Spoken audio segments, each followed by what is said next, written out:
Laughter, as they say, is the best medicine, and nowhere is that truer than in the workplace. Hey there, I'm Judy Croon, Canada's Keynote Humorist, your resident humorist, stress buster, and workplace comedian.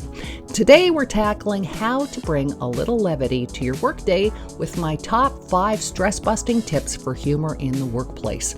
Because let's face it, if we're going to spend most of our waking hours at work slogging it out, we might as well have a little fun doing it.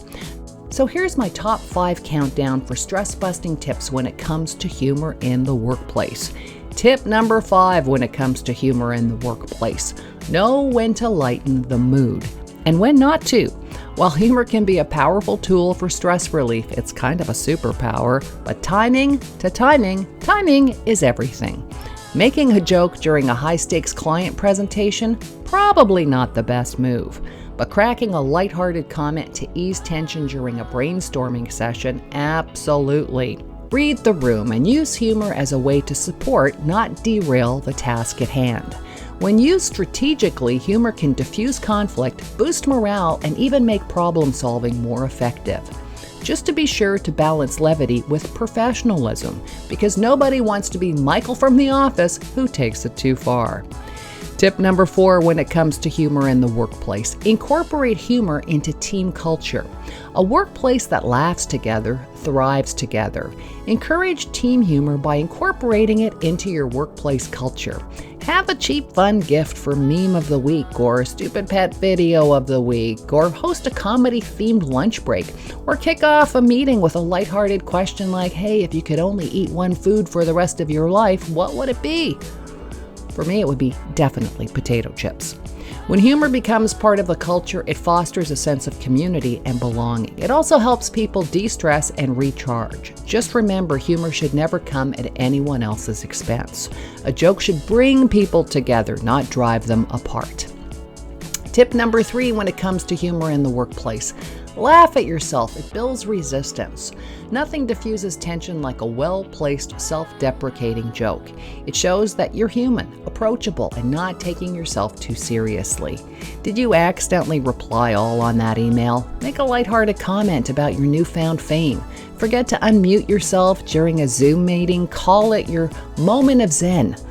Tip number 2 when it comes to using humor in the workplace: share funny stories, but again, keep them appropriate. You got a funny story from the weekend? Share it. Humor builds connections, and sharing a laugh can strengthen team bonds. Just remember, the workplace isn't open mic night at the Comedy Store. Keep your anecdotes clean, relatable, and inclusive. For example, instead of regaling your coworkers with a bridesmaids or the hangover-like story about your wild weekend in Vegas, maybe tell them about the time your dog got stuck in your sweater while you were trying to take that selfie. Bonus points if you have pictures. Humor doesn't have to be groundbreaking. We're not trying to be on the Jimmy Kimmel Show. Sometimes it's simple, everyday mishaps that bring the biggest laughs. I love observational humor, and it did pretty good for Jerry Seinfeld's career.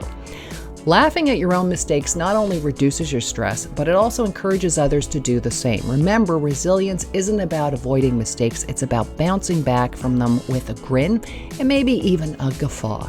And finally, tip number 1 when it comes to humor in the workplace: start with a smile. It's contagious.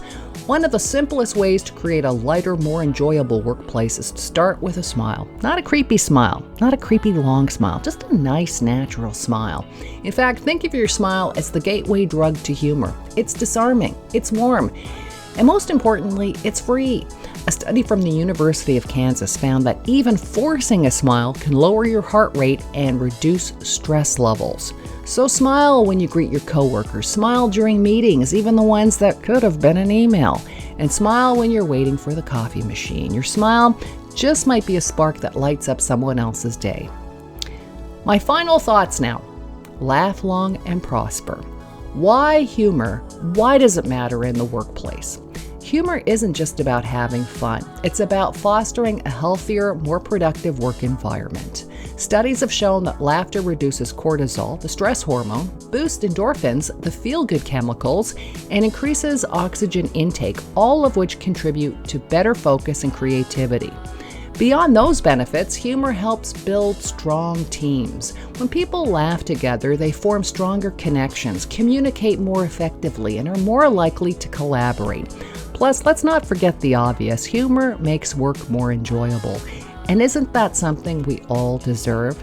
Bringing humor into the workplace isn't about being the funniest person in the room. It's about creating an environment where everyone feels comfortable, connected, and just a little less stressed. So start small, smile more, share a funny story, or laugh at yourself the next time you accidentally walk into a glass door, because that happens to all of us. Remember, laughter is a universal language that bridges gaps, heals divides, and makes the daily grind a whole lot more bearable. So let's make a pact to bring more humor to the workplace, because life's too short not to laugh along the way. Until next time, folks, laugh long and prosper. I'm Judy Croon.